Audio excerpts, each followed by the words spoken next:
First contact and invasion. The anomaly appeared on SETI's Deep Space Monitoring arrays at 3:47 Greenwich Mean Time, a massive object accelerating toward Earth at speeds that defied conventional physics. Dr. Samira Khan stared at the readings, her coffee forgotten as the impossible data scrolled across her screen. The object was slowing down, its trajectory precisely calculated to achieve Earth orbit. "It's not natural," she whispered to the empty laboratory. "Someone's driving." Within hours, every major observatory on the planet confirmed her findings. The anomaly had companions, dozens of smaller objects traveling in perfect formation. By the time global news networks broke the story, military satellites had already captured images. A fleet of ships, alien in design, their hulls gleaming with a metallic sheen that shifted colors under Earth's sun. The United Nations Security Council convened an emergency session as the alien fleet entered lunar orbit. Representatives from every nation sat in stunned silence as the first transmission arrived, broadcasting simultaneously across every communication channel worldwide. "People of Earth, I am Admiral Vex of the Coraxian Empire." The voice was artificially rendered but clear, its cadence oddly human. "Your planet sits at a strategic junction of interstellar trade routes valuable to our expansion. We require your immediate and unconditional surrender. You have 24 Earth hours to dismantle your military infrastructure and prepare for integration into our collective. Resistance will result in planetary sterilization." The transmission ended with a demonstration of power. A Coraxian destroyer positioned itself above an uninhabited section of the Pacific Ocean and fired a single energy pulse. The resulting explosion vaporized 2 cubic kilometers of seawater, leaving a perfect hemisphere of emptiness before the ocean rushed in to fill the void. "Their technology is at least 2 centuries beyond ours," General Abasi Okonkwo of the African Union Defense Force said grimly during the hastily assembled Global Defense Council. "Conventional warfare is suicide." "Then we don't fight conventionally," replied Admiral Helena Reyes of the Pan-American Alliance. "Humanity has always excelled at asymmetric warfare." In a subterranean facility beneath the Swiss Alps, Dr. Elena Vargas had been studying the alien transmission. A quantum physicist with a background in information theory, she noticed something peculiar about the energy signature accompanying the Coraxian message. "Their entire communication system relies on quantum entanglement," she explained to the Defense Council over a secure channel. "It's incredibly advanced, but also surprisingly rigid. They've optimized for efficiency over flexibility." Her team had detected micro-fluctuations in the quantum field surrounding the alien vessels. Each ship maintained perfect synchronization with the fleet through an entangled network that updated every 13 seconds precisely. "They think in unison," Vargas explained. "Their entire battle doctrine depends on perfect coordination. But any quantum system this complex must be vulnerable to decoherence under the right conditions." Meanwhile, in a classified facility beneath the Gobi Desert, Chinese quantum engineers worked alongside American and Russian counterparts on humanity's greatest secret, Project Prometheus. Originally designed as a planetary defense system against asteroids, it had evolved into something far more powerful, a network of quantum disruptors capable of manipulating spacetime on a local level. "We've never tested it at full capacity," admitted Dr. Yun, the project's lead scientist. "The energy requirements alone would drain half of Earth's power grid." "We'll have one chance," said Commander Wei Chen, the military overseer of Prometheus. "If Dr. Vargas is correct about the 13-second synchronization window, we'll need to time our strike perfectly." As the 24-hour deadline approached, Earth appeared to be preparing for surrender. Military bases worldwide powered down their systems. Aircraft carriers returned to port. Missile silos went offline. The Coraxians, monitoring these developments through their advanced sensors, detected exactly what they expected: a civilization recognizing its inevitable defeat. Admiral Vex watched with satisfaction as his tactical display showed Earth's defenses powering down. The humans were behaving rationally, which would make the integration process more efficient. Still, he dispatched a squadron of destroyers to key population centers as a show of force. Some resistance was expected. It was always thus with primitive species. What he didn't know was that beneath the apparent capitulation, Earth was preparing its response. Power plants worldwide diverted energy to hidden capacitors. Quantum computers ran simulations of unprecedented complexity, and in orbit, seemingly derelict satellites quietly repositioned themselves. With 6 hours remaining before the deadline, the corrections detected unusual energy fluctuations near Earth's poles. Admiral Vex, growing suspicious, ordered an immediate preliminary strike against major military installations to eliminate any potential threat. "The humans are attempting deception," he informed his command staff. "Commence limited orbital bombardment." 5 Correxian destroyers moved into position above their targets: the Pentagon, the Kremlin, China's Central Military Commission, NATO headquarters, and the United Nations. Their weapon systems charged, precisely coordinated for simultaneous strikes that would decapitate Earth's command structure. At exactly 21:34 Greenwich Mean Time, 13 seconds before the correction weapons would fire, Project Prometheus activated. Across the globe, quantum disruptors pulsed with energy, targeting the exact frequency of the Correxian command network. For precisely 13 seconds, the window between the aliens' synchronized updates, the fabric of space-time around each destroyer twisted imperceptibly. Aboard the Correxian vessels, chaos erupted. Command systems failed as quantum entanglement collapsed. Weapons charged beyond safety parameters. Navigation systems showed impossible readings.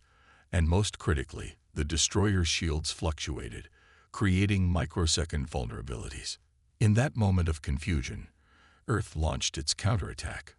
Not with nuclear weapons or conventional explosives, but with precisely targeted electromagnetic pulses delivered by the repositioned satellites. The pulses slipped through the momentary shield gaps, overloading the Correction's sensitive electronics. 4 of the 5 destroyers went dark, drifting powerless in orbit. The 5th managed to maintain partial systems, but found itself isolated from the fleet's hive mind, its crew forced to rely on individual decision-making, something they hadn't done in generations. Admiral Vex watched in disbelief as his tactical display disintegrated into chaos. The humans had somehow disrupted their quantum network, something no species had accomplished in the 3 centuries of Correxian expansion. Worse, they had done it with technology that should have been beyond their capabilities. "Impossible," he whispered as reports of systems failures cascaded across his command ship. "They're primitives. They have no quantum manipulation technology." But the evidence of humanity's ingenuity orbited uselessly above Earth's atmosphere, and Admiral Vex realized his grave miscalculation. The Corrections had evaluated human military capability, but failed to account for human adaptability. They had studied Earth's weapons but ignored Earth's scientists. And now, as his fleet struggled to restore communications, Admiral Vex faced an unthinkable possibility. The Correxian Empire might actually lose this invasion. The first phase of humanity's defense had succeeded, but the war had only just begun. Humanity's counterattack. Admiral Vex ordered his remaining operational vessels to regroup at lunar orbit, abandoning the disabled destroyers to their fate. The Correxian command structure, designed for perfect coordination, struggled to adapt to the fragmented communications. For the first time in their expansionist history, they faced an enemy who had successfully disrupted their quantum network. Meanwhile, Earth's military forces rapidly mobilized.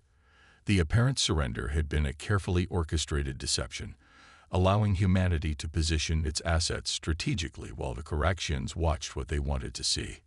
Commander Wei Chen, now operating from a mobile command center beneath the Pacific Ocean, coordinated the global counteroffensive. A brilliant tactician with a background in both military strategy and quantum physics, Chen had predicted the corrections would regroup to reassess after the initial disruption. They think linearly, Chen explained to the Unified Earth Command. Their technology is superior, but their strategic doctrine is rigid. They've never encountered a species that could interfere with their quantum network, so they have no established protocols for this situation. The 5 disabled Corexian destroyers drifting in Earth orbit represented an unprecedented opportunity. Special forces teams, trained in vacuum operations, launched from secret orbital platforms to board the alien vessels.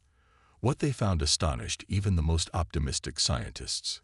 The Corexian technology, while advanced, was surprisingly comprehensible.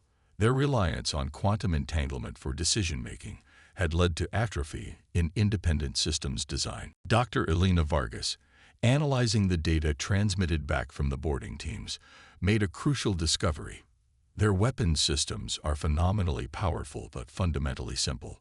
They've optimized for raw destructive capability at the expense of flexibility. And most importantly, they're vulnerable to cascading system failures when their quantum network is disrupted. The corrections, regrouping at lunar orbit, worked frantically to reconfigure their command structure. Admiral Vex faced a decision unprecedented in Corexian military history: continue the invasion with compromised systems or retreat to regroup. Pride won over pragmatism. The humans caught us unprepared once, he told his command staff. It will not happen again. Reconfigure all vessels to operate on autonomous protocols. We will crush this resistance with overwhelming force. The Corexian fleet launched its second attack 18 hours after the first, with 70% of their vessels now operating on independent command systems rather than the vulnerable quantum network. They expected the humans to use the same disruption strategy and had adapted accordingly. But humanity had been evolving its tactics as well. Project Prometheus had been reconfigured based on data from the captured destroyers. Instead of targeting the quantum network directly, the Earth defense system now focused on creating localized spacetime distortions around individual Corexian vessels, effectively placing them in temporary bubbles where time moved fractionally slower. As the Corexian fleet approached Earth, the distortion generators activated. From the aliens' perspective, nothing seemed amiss, but their weapons fired microseconds too late, their evasive maneuvers executed just behind the optimal moment. The cumulative effect was devastating as Earth's hastily modified defense systems exploited these tiny windows of vulnerability. Kinetic kill vehicles, essentially sophisticated guided projectiles, struck Corexian ships at precisely calculated weak points. Directed energy weapons, reverse-engineered from the captured destroyers and mounted on stealth platforms, targeted propulsion systems, and most effectively, specialized EMP devices disrupted the aliens' neural interfaces, forcing crew members accustomed to instant hive-mind connection to suddenly rely on verbal communication. Admiral Vex watched in growing horror as his supposedly overwhelming force was systematically dismantled by a species his empire had classified as pre-spacefaring primitives. The humans weren't just fighting back, they were adapting Corexian technology against them, improving upon it in ways the Corexians themselves hadn't considered. How are they learning so quickly? His science officer asked, bewildered, as they watched humans deploy modified versions of Corexian energy weapons less than a day after first encountering them. The answer, which the Corexians struggled to comprehend, lay in humanity's greatest evolutionary advantage: decentralized innovation. While Corexian technology evolved through careful, hierarchical refinement, human ingenuity flourished through competition, collaboration, and often chaotic improvisation. Thousands of Earth scientists, working independently on different aspects of the alien technology, achieved in hours what would take the Corexian collective months of consensus building. The tide turned definitively when the humans deployed their most audacious countermeasure: a targeted quantum pulse that temporarily separated Corexian crew members from their neural implants. Aboard the alien vessels, chaos erupted as individuals accustomed to constant mental connection suddenly found themselves isolated in their own consciousness. They're targeting our fundamental biology, The Coraxian medical officer reported to Admiral Vex. "This isn't just technological warfare. They are exploiting our psychological dependence on connectivity." After 13 hours of increasingly one-sided combat, Admiral Vex made the most difficult decision of his career. He activated the emergency broadcast channel, which the humans had deliberately left open. "This is Admiral Vex of the Coraxian Empire," he transmitted. "I request immediate cessation of hostilities and terms for withdrawal." The response came not from a military leader, but from Dr. Samira Khan, the SETI scientist who had first detected the Coraxian approach.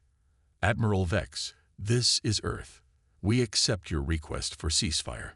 Please note that we have now fully mapped your fleet's quantum communication architecture and can disrupt it at will. We suggest a diplomatic approach to our future relationship." The implied threat was clear, and for the first time in his long career, Admiral Vex felt something approaching respect for a species he had intended to subjugate. 3 days later, in a hastily constructed neutral facility aboard the International Space Station, Admiral Vex faced the Earth Diplomatic Council. The human representatives, scientists, military leaders, and politicians showed none of the fear or awe he had expected from a technologically inferior species. "You must understand our position," Vex explained, still struggling to comprehend how completely his invasion had failed. "The Coraxian Empire spans 17 star systems. We have subjugated species far more advanced than yours. Yet here we are," noted Dr. Elena Vargas, "discussing terms rather than accepting your domination. Perhaps it's time the Coraxian Empire reconsidered its assessment protocols." The resulting agreement marked an unprecedented development in Coraxian history, a withdrawal without conquest. More shocking to the Coraxian High Command was the list of technological innovations the humans had developed in mere days. Adaptations of Coraxian systems that Coraxian engineers themselves hadn't conceived in centuries of refinement. As the Coraxian fleet departed Earth orbit under the watchful eyes of humanity's newly established Space Defense Force, Admiral Vex composed his report to the Imperial Council. How could he explain that this supposedly primitive planet had not only repelled their invasion, but had extracted technological concessions in exchange for allowing their withdrawal? In the end, he wrote simply, "The humans think differently. They do not follow predictable patterns.